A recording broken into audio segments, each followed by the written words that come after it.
boys and girls, today we are going to review the life cycle of a plant. And I know that we've talked about this in class already, but this is just going to be a time for us to review.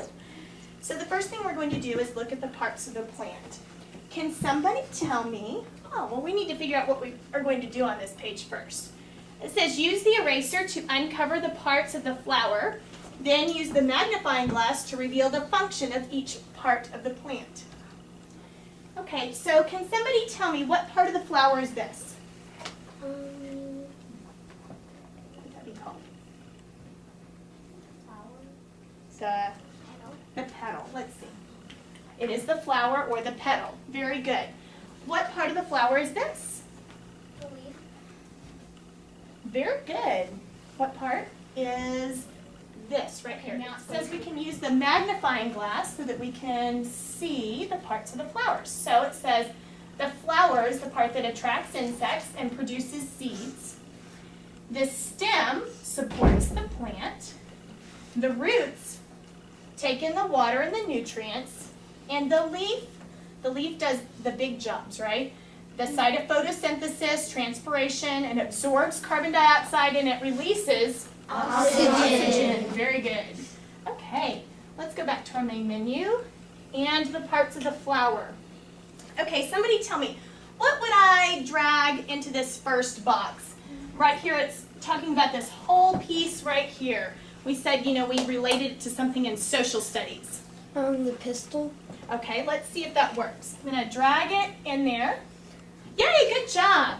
Okay, let's see, what about this part right here in the center of the pistil? What would that be? The ovary. Okay. Very good. What about this part right here? That would be the petal. Okay. I'm so glad awesome, good job. Okay, pollination. Now this is the coolest. I went through and I made a recording of our bee. Why are bees important for pollination? Yes? Because Okay. They come to the flowers, they're attracted to the flowers. Let's see what this bee does. Okay, this bee starts to move. And he goes and he lands on an anther. As he's over there on the anther, so he is collecting that pollen. Now, is he meaning to collect the pollen? No. No. Okay, and he moves on and he goes to another flower and visits that other flower. But in the meantime, he has dropped that piece of pollen down into the ovary. And because he's dropped it into the ovary,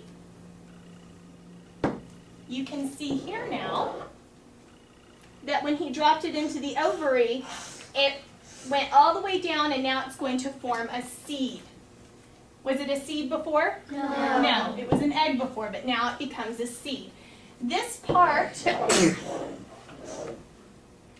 the flower is essential in the reproduction of the flower. And so now that we have a seed, the seed has to go and has to land someplace, and it will begin to grow.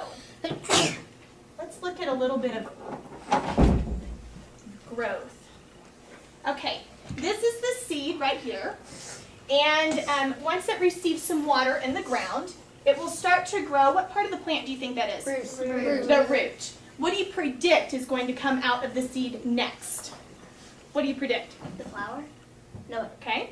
What do you think? A sprout. Okay, let's see. If we take away stage 1,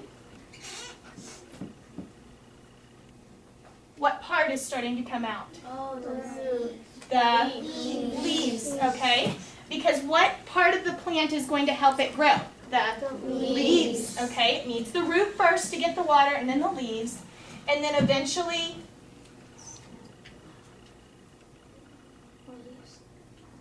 the leaves start to grow, and you have a what? A stem that will poke above into the, it will poke up and out of the soil.